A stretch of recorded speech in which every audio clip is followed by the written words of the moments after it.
When the messengers of John had departed, he began to speak to the multitudes concerning John. What did you go out into the wilderness to see? A reed shaken by the wind? But what did you go out to see? A man clothed in soft garments?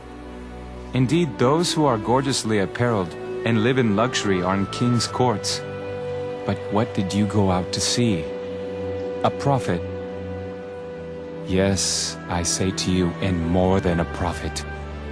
This is he of whom it is written, Behold, I send my messenger before your face, who will prepare your way before you.